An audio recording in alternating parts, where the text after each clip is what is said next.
What's up, tribe? How you guys doing? Go ahead and hit that subscribe button. And I hope you like this video. This is 90 Day Fiancé Season 8, Episode 13. So we start off with Mike and Natalie. They are having a birthday party for Uncle Bo, honey. It's a surprise party. You know, remember she got Uncle Bo put out the house, child. But her and Mike said that, you know, that they've been doing better, that things have been going better, and that she seems a little more relaxed and things like that, but he still ain't ready to marry her. But the clock's down. I mean, Mike, listen, I get it. I understand all of the reservations and all of the concerns, but either, baby, at this point, either you need to poop or get off the pot. Either you're gonna marry this woman or you're gonna send her back. That didn't come out right. I mean, well, yeah, send her back. I mean, either you're gonna do one or you're gonna do the other. So, later on in the episode, we see Natalie go dress shopping. She said, listen, I still don't know what's happening with me and Mike, but what I do know is whenever it happened, I need me a dress. So she went dress shopping by herself, and she told the people because of COVID and because of everything else, she really wasn't sure all of the details, but she did want to start looking for a dress. And they told her, listen, we're going to make it happen. Like, we get it. We understand with everything going on, but COVID isn't going to stop us. We're going to make it happen. She called her mom. They had a laptop there for her, or she bought her own laptop, however it worked out. And she was able to call her mom. And so her mom was able to participate and see her trying on the different dresses and stuff like that. And I thought that was really, really nice. I thought it was really nice. We saw them go fishing. So they're spending some time together. He's showing her how to do some things. I feel like she's becoming getting more acclimated to where she is. The neighbor came for the little party for Bo, and so, you know, it seems like they're doing a lot better and they're getting along. So later on in the episode, Mike is coming home from work, and you know, things are starting to get really scary with the virus, you know. And you remember, you know, they're in Washington, which is where the first cases appeared, was in Washington. So they were, I mean, from the beginning, it was an issue, you know, with the rest of us, it sort of spread across the country. But, you know, you right there sort of ground zero for it. And he comes home and they get to talking and he proposes to her again. Now, listen, it was lackluster and it wasn't the best proposal in the world, but it was a proposal. And she been wanting this ring, child, so she's finally getting her ring back. And he tells her, well, I'm still not ready to get married, but I'm ready for you to be my fiance again. Which, under normal circumstances, okay, cool. But, bruh, y'all on a clock. Like, y'all ain't got time to take intermediate steps. Either y'all about to get married or y'all not. Because you could be fiancés and she about to be back in the Ukraine. And like she said, or Yugoslavia, wherever she come from. And like she said, I ain't trying to be set up in this country illegal. Now, I understand that too. And I'm with her on it and I feel her on that. So then she says, well, do you forgive me? And he gets upset and he's all like, oh my gosh, you got to make this into something big. Why can't you just say yes? And she was like, well, that's important. Listen, Mike, it is important. It's important because if you don't forgive me, then it's no need for us to get married, because that means that we're still dealing with lingering issues. That means that we're still dealing with some issues. And I'm kind of there with her on that.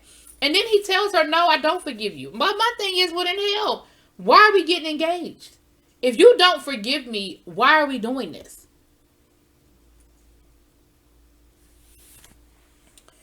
Anyway, child. So we've got Brandon and Julia. They're going to the church to go check out everything for the wedding.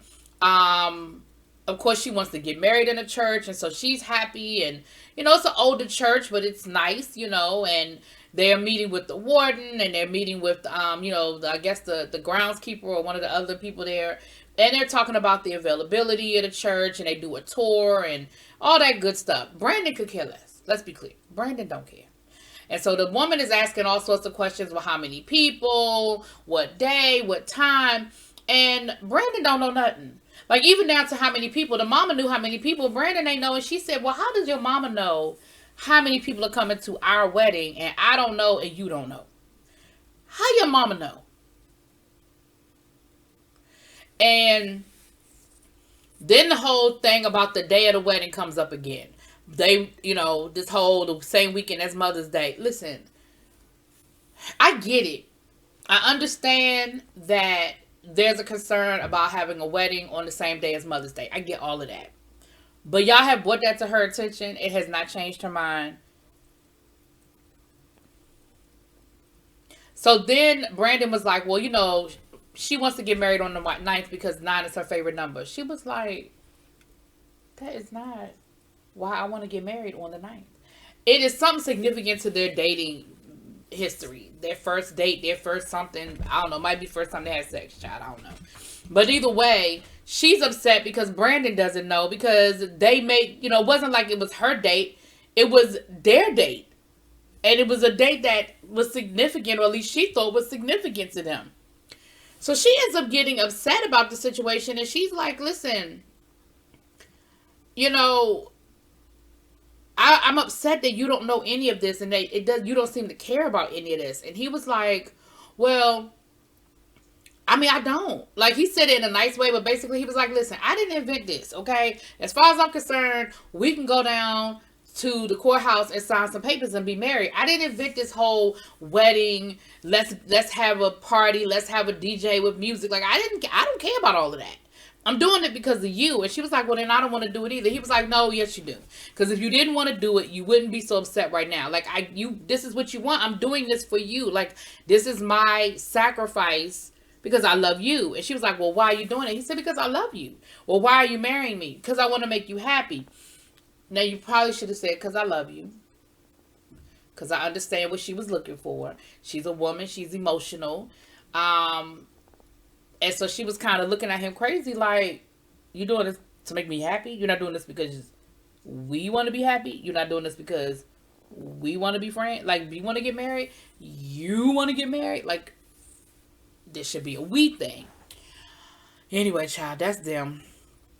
Because she even was like, hell, your parents know more about the wedding than you know. Like, am I marrying you or am I marrying your parents?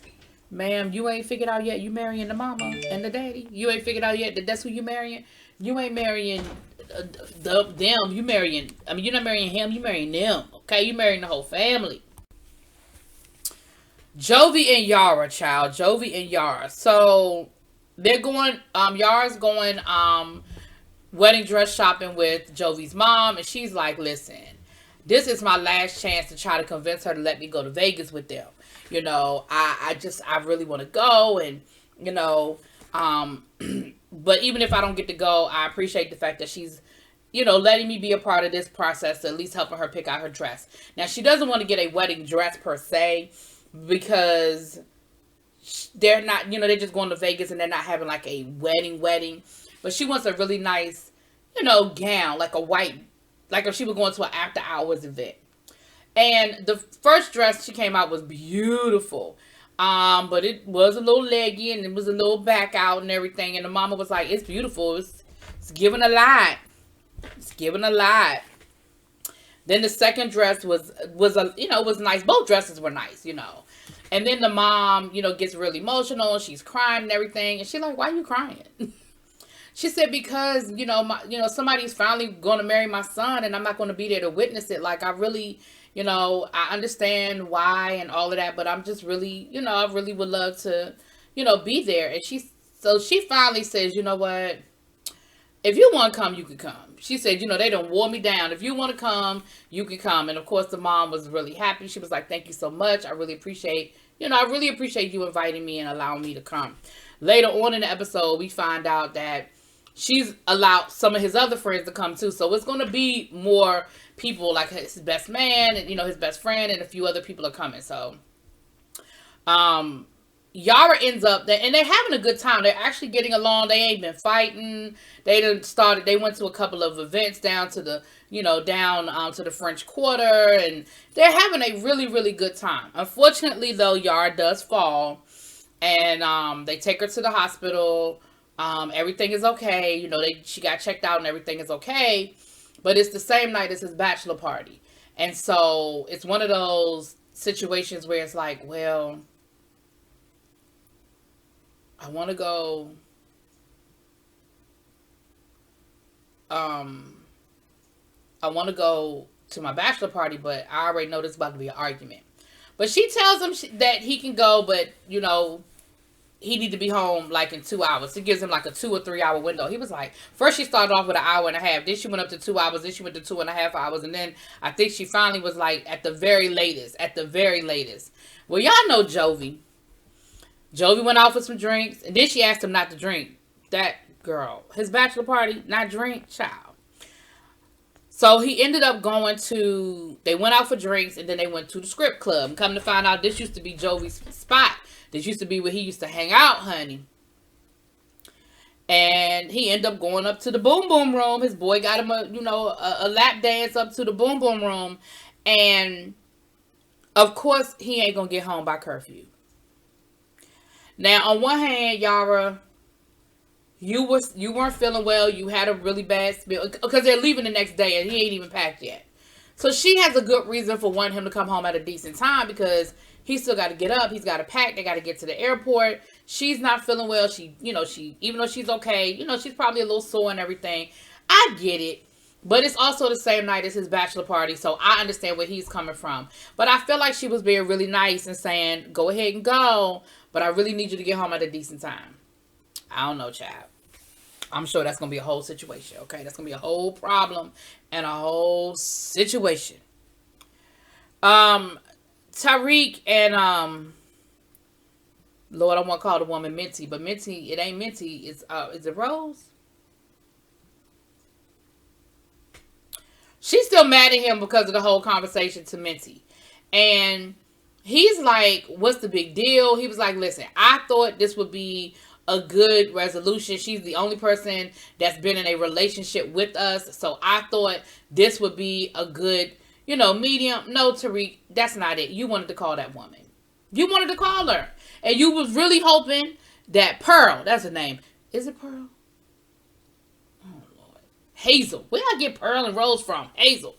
You were really hoping that she was going to be like, oh, I see you now. Oh, let's get back together and be one big happy family. That's what you really was hoping, Tariq. Let's be clear. But at the end of the day, she's still upset because she's like, she don't know if she can trust him because she really feels like, it's more to it and that, he really wants to be with Minty, or at least wants to be in a relationship with Minty. And she doesn't feel like she can trust him because she thinks it might be more to the story than just an innocent, I just reached out to her to see how she's doing.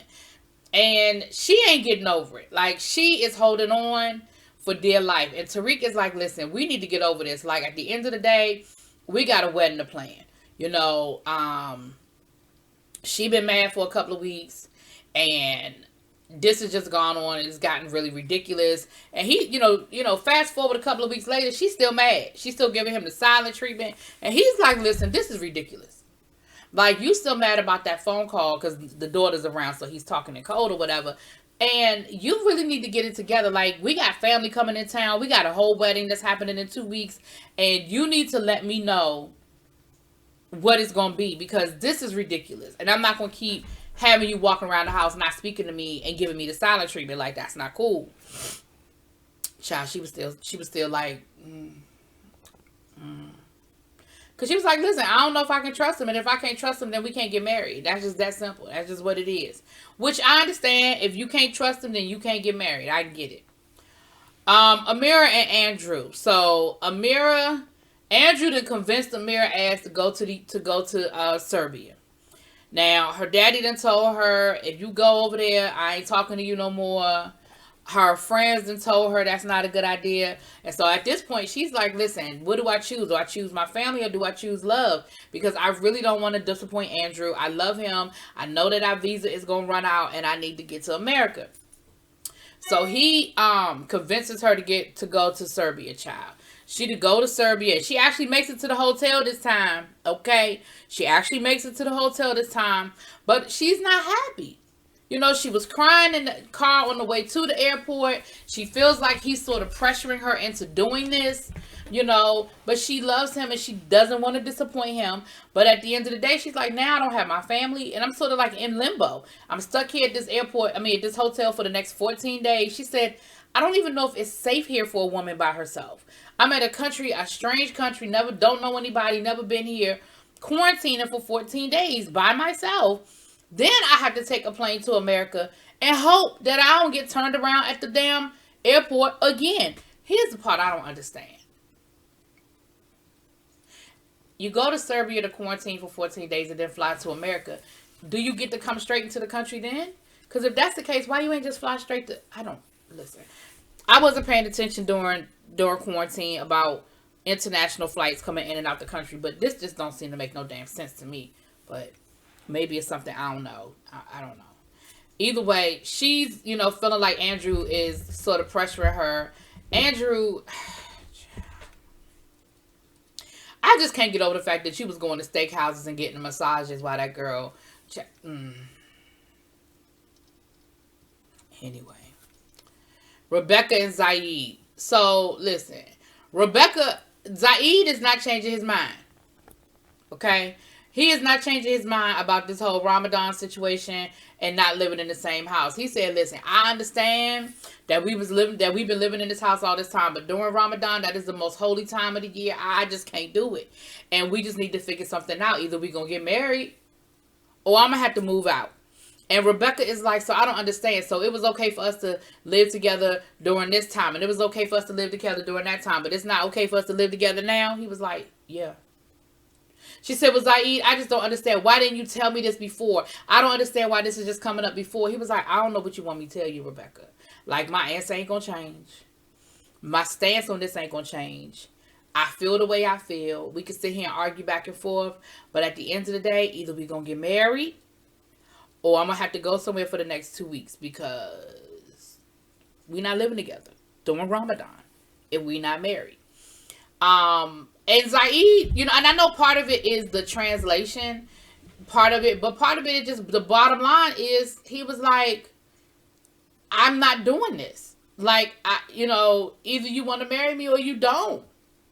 And if you want to marry me, then let's go ahead and get married. He said, at the end of the day, I can just go back home.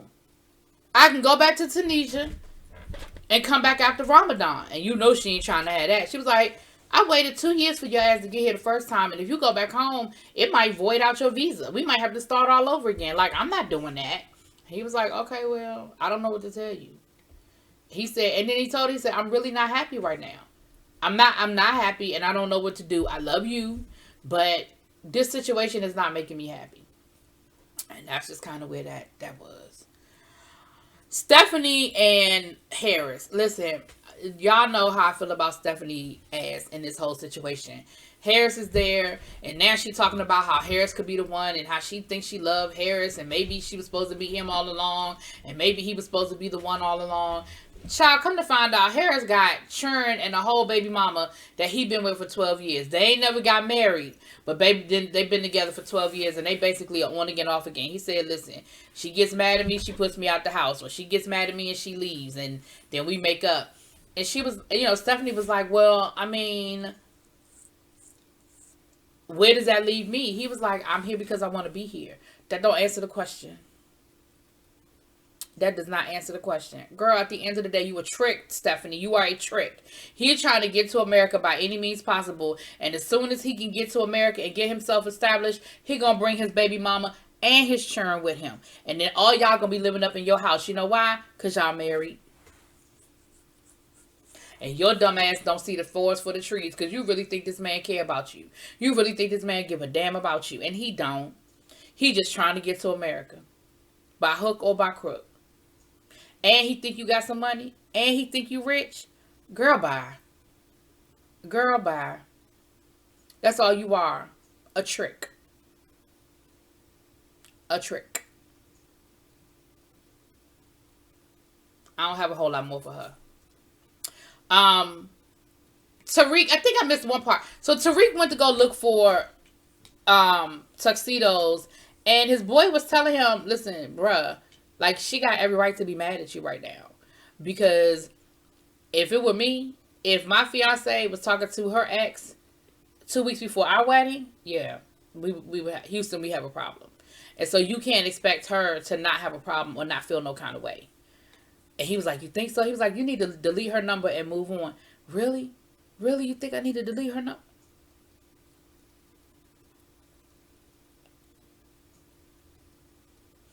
Tariq, nobody should have to tell you that, sir. Nobody should have to tell you that you need to delete that girl phone number. You should have been took that girl number out your phone. Kind of shiggity is that? Anyway, child, that's what it is. Y'all let me know what y'all think. Drop it in those comments. Peace.